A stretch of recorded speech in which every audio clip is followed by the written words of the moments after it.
Hello, Lacey here. What's up? Wearing a goddess necklace. Looking eccentric as fuck. All right. So, I want to talk to you about the full moon coming up in July, right? July 21st. And I'm a little miffed because it's not an Aquarius moon like it should be, right? Like, Capricorn gets two moons this time go around. But there is something a little bit more interesting about this full moon. So, technically, on the 21st, the sun is still in Cancer. I'll show you a screen in a second, which means that the full moon will still be in Capricorn, but it's at a 29th degree. That's like seconds before it goes into Leo and Aquarius. I still am wrong about Aquarius stuff though, because Aquarius as an Aquarius full moon. Well, I have an Aquarius sun. I make Leos have a full moon, but yeah, Aquarius is a sign of the eccentric, the sign of the authentic. I must be authentic. Don't ask me to not be myself. That's the worst thing you can ask an Aquarius to do. Aquariuses love to be considered intelligent because we are. We kind of get miffed when people bring up things that we're like, oh, yeah, I've already thought about that. What idiot wouldn't have thought about that already? And then it makes us feel like, do you think I'm an idiot that I haven't thought about this already? I have thought about this shit hard, right? It is a fixed sign, which means that sometimes things take a while to dawn on us. Uh, but being as it's an air sign, it can be a little bit quicker than other fixed signs because air moves quickly, right? Water moves heavily. Earth doesn't move, right? Earth stays put, right? So really fixed if it's an earth sign like Taurus. And then Leo is a fixed leader, a fixed sun. They are the sun. How could you question the sun? But they're warm-hearted and they make good leaders and you know good with kids and stuff like that. Leo. Aquarius is the opposite fixed sign of Leo. So Leo is the star on a stage, right? I want to be seen. The worst thing you can do to a Leo is not look at them, not talk to them, not right, to not recognize them at all is to make them feel bad, right? Leo needs to be seen. It's the sun. It's the sun in the sky, right? Um, which is what, and it also means that Leo is really good at putting on other people's skins in a way. It's a sign of the ruler, right? Think of a lion, ruler of the pride, right? Think of kings and queens, right? Leo rules that action. And so Leo's, the sun is in domicile. The sun has an easy time being a little more confident, has an easier time because of that confidence being seen by others, right? Also, they tend to be really good hype people. Like if you have a Leo best friend, they will talk about your qualities all day, right? Which is awesome, right? Aquarius on the other side, right? Aquarius is the sign of the authentic person, is the sign of sort of the opposites of what Leo is. Leo wants to be on a stage, Aquarius kind of doesn't care, right? But Aquarius does care about community, it cares about social structures, it cares that everyone feels included in community, right? They root for the underdog, right? They want to make sure everyone has a place at the table. Um, and so sometimes people can get frustrated with Aquariuses because we kind of equalize everyone. We try to see everything as equally as we possibly can. Whereas Leo has more like hierarchical stuff going on with them, the ruler, and then there's those sort of under them. Uh, but this full moon is still in Capricorn and Cancer at what's called an anaretic degree. Now, I'll share my screen really quick. Sharing my screen so you can see it. Okay. the screen. This is the full moon, right? We got a 29 Cap and a 29 Sun in Cancer and in Capricorn. So here we still have a bit of a maybe an extreme focus on home and business, because Cancer is the sign of home, the sign of mother, the sign of nurturing, the sign of wanting to be needed, the sign of loving to be the source, right? Um, when I think of Cancer, I think of a well in the middle of a village, and this is where people go to get their water, right? Cancer loves to be the source, the mother, loves to be needed, feel needed. It's also the sign of the emo kid, right? If you had friends in high school and they wore a lot of black eyeliner, probably got some Cancer up in there. Uh, but yeah, it's like they like hard music about soft things sometimes. Anyway, really funny. But yeah, it's Cancer is where the moon feels at home, right? So the moon does not feel at home in the sign of Capricorn. So the where we have Cancer on one side, nurturing, mothering in the best ways possible, right? Think goddess, mother, controls mood, controls water, right? On the other side, we have Capricorn, and Capricorn controls earth, right? They're both cardinal, so they're both initiators, right?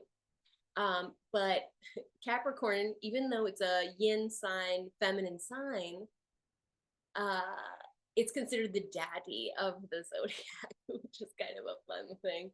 Um, but they're both about business, right? Cancers tend to be really into money. They see where the pathways of money are going, right? Where the water, the finance, the abundance is going. They can easily see that. They can be into different kinds of money, right? But they're really good at business, Cancer signs. Capricorn is also really good at business. It's really good at let's not reinvent the wheel. What does the wheel look like? How can we use? How's the wheel being used? How can we continue to use the wheel? And let's keep pushing forward. And it loves the grind, right? So Capricorn is out in the world trying to build and grow together, to climb mountains, to achieve. We're going to achieve, right? So that is what this is about. So we have a home and a high goals, high achievement, right? There's an urgency to the 29th degree, Anaritic degree. There's a wisdom also. So it's kind of cool that the full moon is happening again in Capricorn, because I think we're gonna get to see um, how far we've come in our business endeavors, our home endeavors, right? There's going to be something about it that's like, damn, you got some wisdom up in here, right? So it's like really nice. Venus is in, well, I know, I always want to like start talking about what this day is going to be like. I wanted to look first. Okay, so we have a sextile from this 29th degree to Uranus. So something unexpectedly good, hopefully, could be unexpectedly a bummer. So we've got Mars in Gemini, um, but they're in sort of like a sextile, right? That's an easy flow. That's a friendship. But that maybe we just came through some unexpected something in our lives, wherever this shows up. When I see Uranus and Mars together, right? See how close they are right here? Mars was just like a week ago, right? Bitch, let's look at that.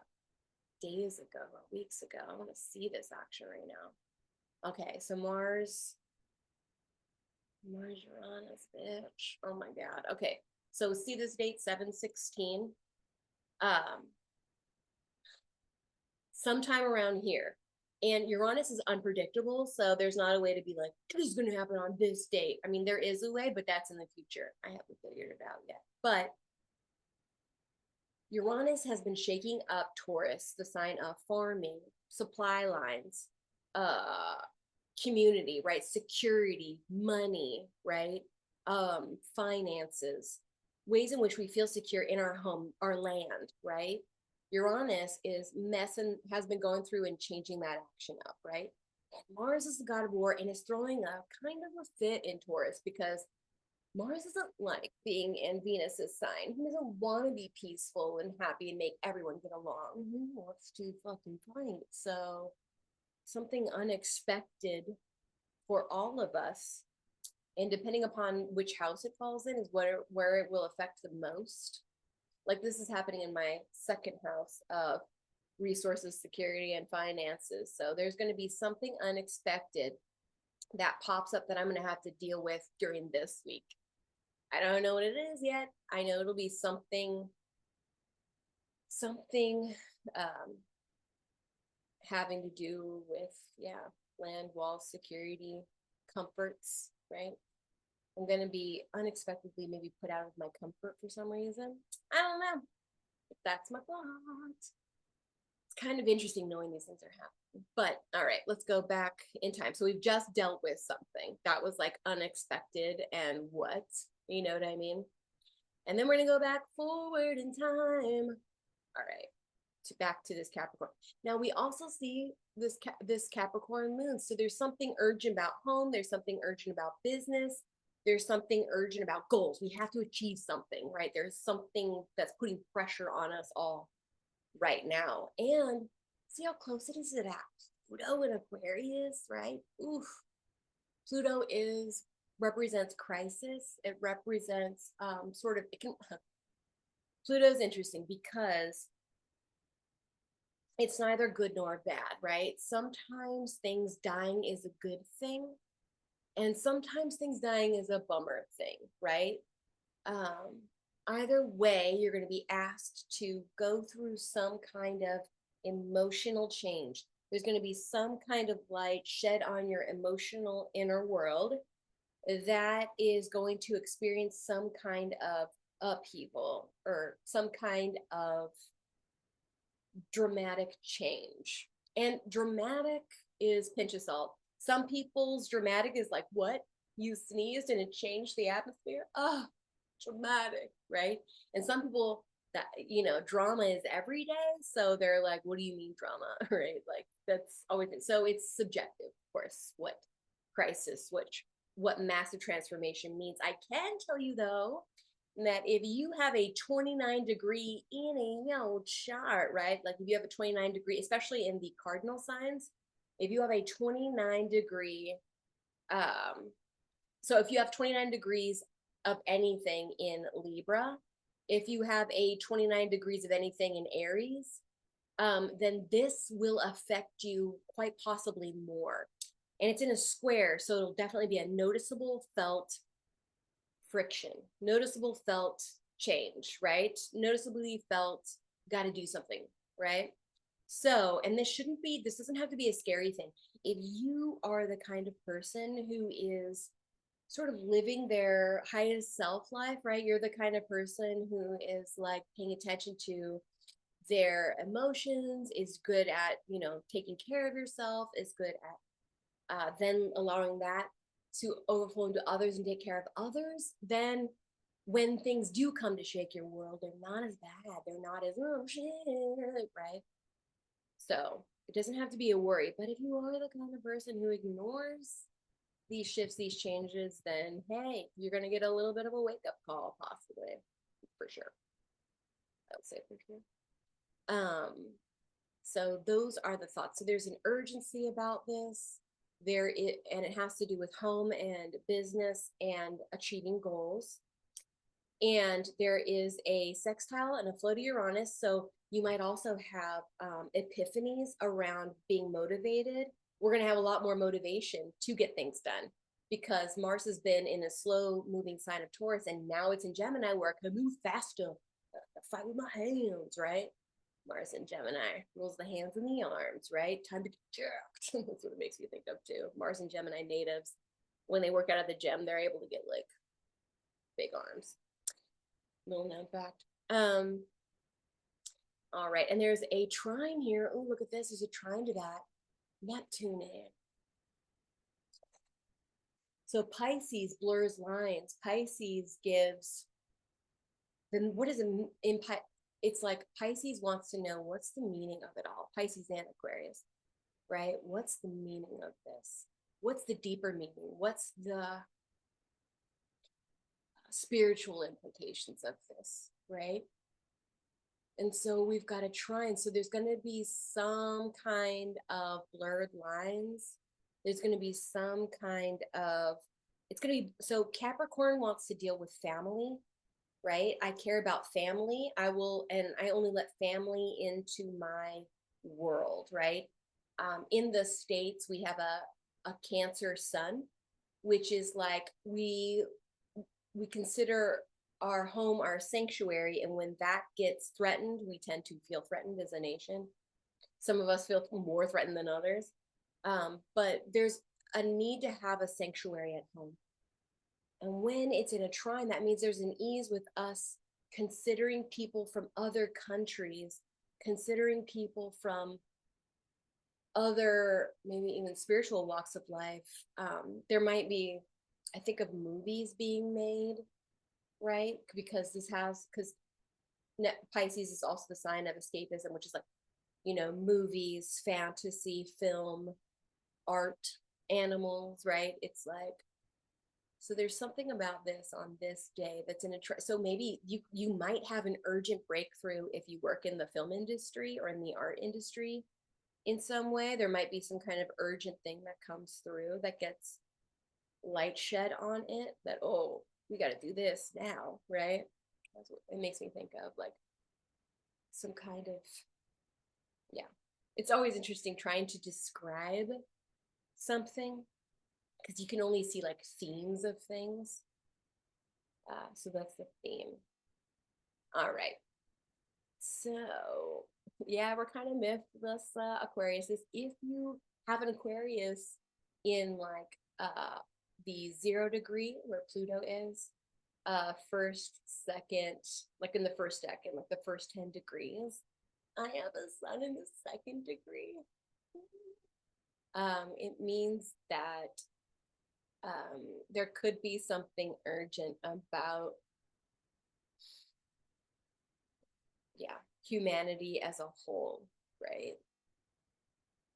I don't know. I think I'm going to be done speculating though. Those are my thoughts about this full moon, and you can celebrate it on the 20th when it's still applying, the evening of, because you have this 4 a.m. in Portland, Oregon. So really, you could celebrate it on the 20th, the full moon, because it's applying. Because technically, later in the evening when the moon is out and we see it, it's not going to be a full moon anymore. Missed it, whatever. It's just my exactness coming in. So you can celebrate the full moon if you put out your crystals. I do, right? To have little memorabilias. If you put out tarot cards, you guys want to like draw a tarot card? I could do that real quick too. What is gonna be popping? What cards do you want to show me, world?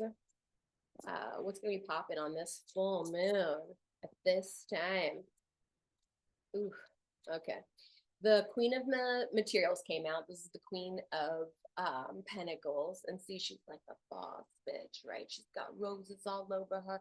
She's serious. She's a mother. She's nurturing. Interesting that a nurturing mother. This could not be a more, I think, Cancer Sun, Cap Moon thing. But she did come out reverse, which means that, and I don't have reversals in my deck, so when they fall out, I kind of go, okay, well, I'm going to pay attention to you. It could mean that there is definitely some sort of loss of money, loss of finances, something that gets turned on its head when it comes to security, finances, all those things we've talked about already. So unpredictability is what this is just giving me, right? Like I thought I was doing so good, and then well, something comes my way. But remember, whenever life throws something your way that is unexpected or that you didn't like, you can always turn to, right, spirit, higher self, right? Have conversations with your future self in your mind. Use your imagination, right? There's all kinds of ways to connect with spirit, all kinds of ways to connect with. It feels like in my body, maybe I'll just describe this really quick, a little bonus, what spirit feels like in my body. When I turn there, look there, I feel my heart sort of open, right? And it's a feeling, it's just a thought feeling. Um, my mind feels open, right? My body feels open. I feel receptive, right? I feel like I want to hug the universe, right? I feel big. I feel like I could take on anything with the love of unconditional love, right? I feel like there's nothing that can separate me from the love of God, which is like a song that we used to sing in church. Um, think of how you felt when you've had good experiences at church, at a mosque, at a temple, right? Wherever you have been in yoga class, right? Think of where you felt like, oh, I'm going to be okay. I love myself. I love people, and you're grateful, right? To reach that place, if you start saying things that you feel grateful for, boom, bitch, that can take you there too. So no matter what gets thrown your way at home, right? In business, with your finances, with your mother, with your father, right? With those of authority, whatever it is, right? Remember that to breathe is to interact with spirit, right? And that everything is happening. And I hate the term for a reason, but I do like to say everything that is happening is meant to evolve us, grow us, right? That's what it's meant to do. And so if you could take the higher thoughts, if you could take a higher emotional sort of road, then you will be in a much better place to deal, to surrender, to not have to control, feel like you have to control, right?